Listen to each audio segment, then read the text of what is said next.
Hi everyone, it's the Psychic Sleuth, and I'm back. Sorry that this is kind of dark. I have a really crappy camera, and I have every light in my house on, but it doesn't look like it on here. Actually, it looks lighter whenever I'm recording it. But anyways, I know as most of you guys know, I wasn't going to work on Delphi anymore. But today, I know a lot of you guys have been asking me to do it. There was a reason I wasn't working on Delphi, and that was the fact that I was being attacked in my sleep, I was being attacked in my life, and I just couldn't do it anymore. I also want to mention that when I did auto writes, I got multiple cases. So I keep telling you guys this because everybody thinks that everything I got belonged to Delphi. It did not, including the sketches that I did might not even belong there. I might have been seeing that guy that I had a sketch drawn because he's connected, or because there's another case he's connected to. I know that I saw him very strongly, so he is important. Also, like I said, the auto writes I did not realize at the time that I was getting multiple cases. I thought I was just channeling Abby and Libby. But now we know that I am an open channel. Even in my readings now, I get interconnects and other cases come in. So it's even worse whenever I do an auto write and I'm an open channel and I'm just typing. That's why I decided to do random auto writes so that I wasn't focused on anything. I was just letting come through whatever, and whatever cases wanted to come through were being heard. So random auto writes, many cases. Delphi auto writes, many cases. You kind of have to pick and choose what's going to fit with Delphi. So I decided, since everybody was asking me, I wanted to do one more last reading. This is going to be my very last reading on Delphi. I'm sorry, but I just can't chance it with what's going on in my life right now and what's going on in my life. It's just too dangerous for me. I don't know if I got too close or what it was, but my life hasn't been the same since I did these readings. If you watch, I always tell people to watch the Ramirez testimony on YouTube. He talks about how Satanism uses black witchcraft, uses black magic, uses demons and all that to make people sick, to attack them, to really screw up their life. And I feel like demons that protect the Delphi case. If you notice, there's a lot of darkness around it, a lot of evil that happened. The people involved are evil. The situation's evil, and even it has caused so much drama that causes evilness. So with that being said, I just want to stay away from it. As much as I would like to help Libby and Abby, I told them I would do one more last reading, and I tried to make it as focused as possible. Again, like I said, one more last reading. I wanted to do something focused, and I wanted to give the girls their voice. But this will be the last reading on them as far as I know. There were reasons I stopped, and I'm reading this because, like I said, because the case is protected by demons, I can't be attacked in my sleep or in my life. Like I said, I also posted the Auto Write 10, which was released as a podcast only, but also posted in the group. But not much of it seems to pertain to Delphi. A lot of it seems to pertain to Molly and other cases. So it was posted in the group back in March in 2018. So I just wanted to put it out there so that it was be on my YouTube channel as well. I did realize way after the auto writes, like I said, weren't just Delphi. Also many cases, past, present, and future, all mixed in together.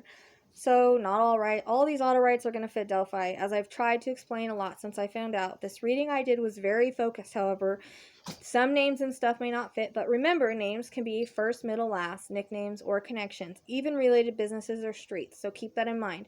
I also get past, present, and future, but as I said, this reading was very focused. It was not an auto write, but I did get a lot of stuff that I got in my auto writes to kind of validate. So this was focused reading with one of my teammates that I did in my group. Yes, I know things from 2 years ago. I will try not to let it lead me in any way, but as I always say, what I get. If they show it to me, I'm going to say it. I will never lie and just say something that I know or info that was released or told to me or whatever. If I say it on this channel or to you guys, it is because they showed it to me and told it to me. This reading was done October 15, 2019, so tonight, for Abby and Libby, the final reading. Everyone is innocent until proven guilty. These are just my psychic medium impressions. As I will get repeated stuff, and it sucks because I know what really happened from prior readings, and whatever, and it looks like they're starting from the beginning. Lebby is always really strong. So they take me to that day, and they show me where they were walking this bridge. And kind of looking at their phones, snapping pictures, laughing, kind of just having fun, as I call them sisters because that's how they portray themselves. Their connection is very close to one another. Libby is texting someone, I'm not sure who, I think it's a boy. They're just here and there that she's sending, random texts. But she liked to take pictures and draw, very much artsy girl. Also, we know the sports were her thing too, and they were both talented in a wide variety of areas. And I get writing, I don't know if it's poetry as well, but it looks like she had a journal and that she wrote things down in songs, maybe too. So I get the word sinister and I start to feel anxiety. I think it was a bit chilly, not too cold, but there was a breeze, chilly breeze. And I hear the bridge creak under their feet because it's old. And I get a reference to someone watching with binoculars. And I hear footsteps behind them that are bigger, louder sounding. Then when a boot steps on a bridge and how it sounds. Girls speed up. At the same time, this is when Libby turns and snaps a picture. As I'm typing this, I sort of see Libby, grab Abby's arm and hold her close. And she's talking to her in whispers, just about walking faster, not to look behind her. She says, just keep going, don't look behind. Felt like she grabbed the sleeve of her shirt. Libby was always looking out for Abby. But Libby snaps a picture because she feels weird about it. We know that she was very smart and quick to act on her feet.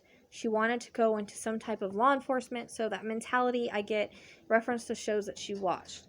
So, yes, I know this has been released and talked about, I think, but this is what she's telling me. I don't know, this is where it gets kind of tricky. So, because all of a sudden I don't see them behind her anymore, but there's someone in front of them. I get a reference to 2. I hear the word payback, not random. Here my dad knows them. Here there was threats. Feel very much as I have in the past, and that this was a hit. They knew the girls were going to be there. I can only think there are 2 men. I don't know, I feel surrounded in a sense. It's not like the guy ran at them. All of a sudden there was someone in front of them. Hard to explain because it's not like the guy behind them could go off the bridge. Maybe just their attention switched because if it was the beginning, he would have went down and around like the beginning of the bridge. But I'm trying to get a clear on if it was 2 or what, because now she shows me like she wasn't there anymore, like he wasn't there anymore, sorry, and then someone was in front. So it could be just the change in focus. Head hurting on the left side, trying to zoom in on what they look like. Now, nobody freak out. I did hear this, and I tried not to hear it, but I do know that back in my auto rights, I got Nicole Bowen's information before she ever went missing, 2 years before.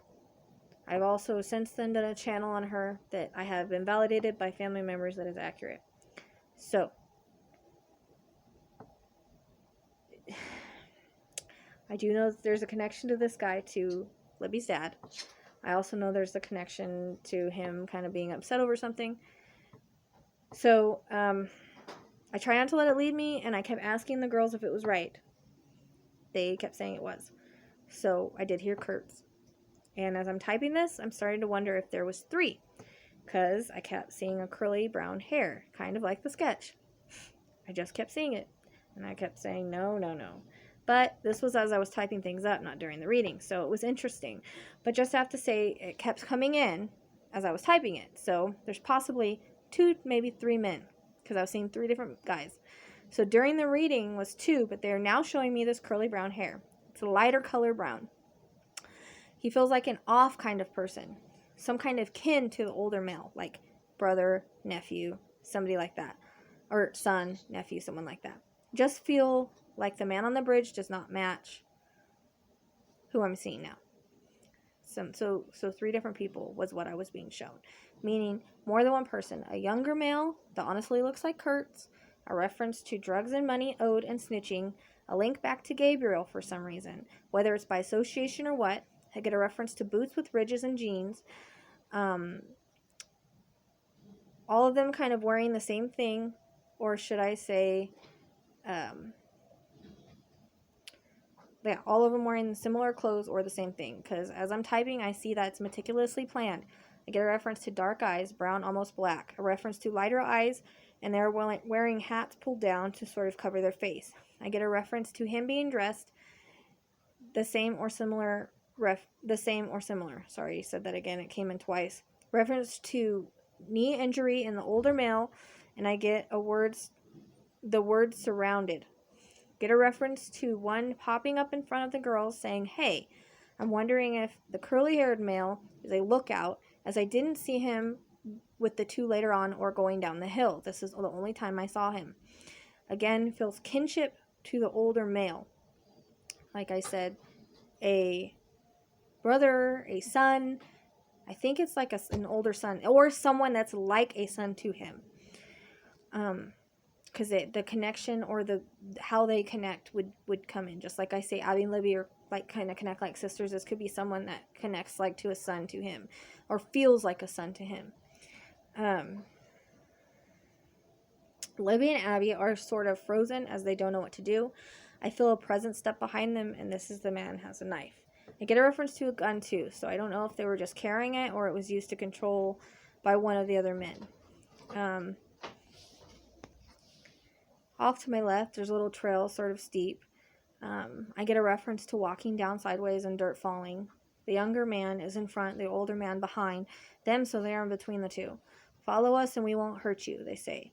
"But we have a message for your daddy." I see Abby and Libby sort of trip a bit. I get a reference to tumbling. This is where it's the same thing I saw before. I get a reference to Libby picked up. So I see Libby sort of trip, and I get a reference to tumbling. I get a reference to Libby being picked up by the arm by one of the men, and she kicks and fights her way free. She runs to Abby. She takes off one way, and Abby takes off the other. One man goes after Libby, the other after Abby. There's a reference to Libby falling and messing her ankle or something over a branch. They both are taken back to one another roughly. Now this is where it gets tricky, because I'm trying to see if they were killed in the woods or brought back. "Girls, don't try that again or you'll be sorry," they say. At the same time, Libby is already aware of what the plan is for them. She's begging them, they both are, and they're told to shut up. I get a reference to twigs and branches, leaves, and running water that is walked through. I hear the crunching as they're walking through the forest. I don't know if there's a barn type area or some type of building that looks like it, wherever it's not far and no one is home or is aware. Because I get a reference to big barn doors and a loft at the top, and even hay inside. I see more stuff as I'm reading this. So I get a reference to being tied up until nightfall, and the men were kind of waiting things out because I guess maybe they knew they'd come looking for them or something. But this is why the girls were not found sooner. And we're not in the area when checked prior. When it gets nightfall and it's much colder, they have their hands tied with rope. They walk them back to the woods. Girls are cold, tired, scared, and exhausted. There's a reference to pictures being taken by the men. They took pictures of them alive and past, I guess, to show proof, but also for souvenirs. It's going to get brutal now. I'll be as gentle as I can, because I've seen their passings before in my earlier auto writes that ends up matching what happened. So it's going to match, but they're going to go over it again to validate. So there's a reference to, I think, Libby being killed first and Abby having to watch. I think that's the way it went, as I don't feel Abby passed right away. There's a reference to a garrote and also a knife, and a reference to Libby's throat. And I see her, because I with the garrote, and I'm not just saying that because that's come out.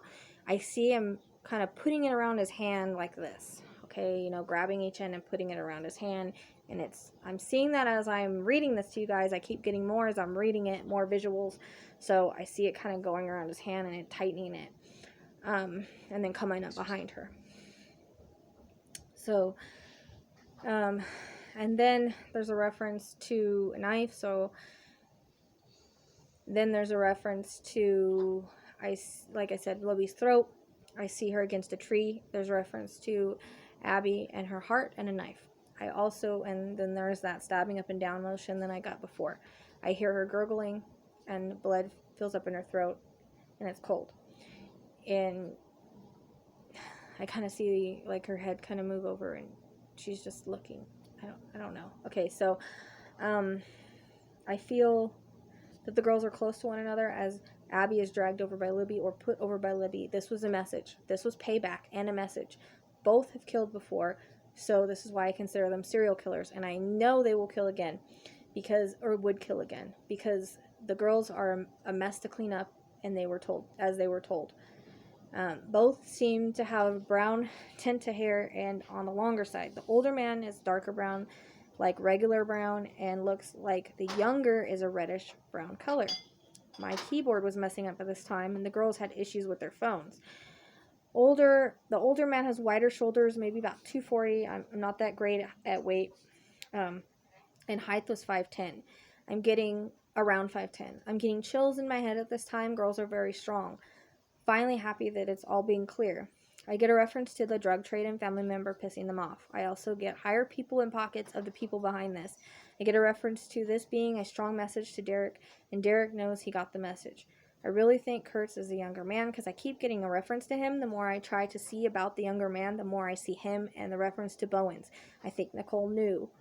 I just don't think he's being tied to it. He knew the area. He knows Derek. I think I get family ties as I did before. I get a reference to a loud truck, white, that the older male drives. And they keep repeating Garrett. Now, older man, let me see if I can get more on him and his name. I don't really think the sketches are totally accurate, but maybe not that far off.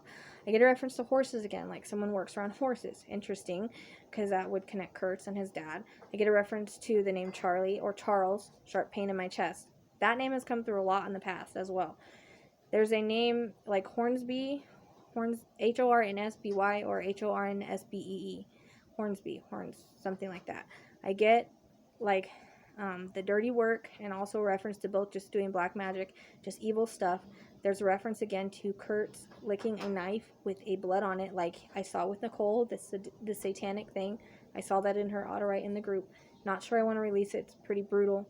I don't think, plus I want to be, nice to the family and everything. I don't really think they have evidence to tie him. I ask if they're sure about this. And I hear both the girls say yes together. They said it together. So I said, interesting. I got the name Ashley. I heard it. Because I'm trying not to be led, but I heard it in my head like I do with all my readings.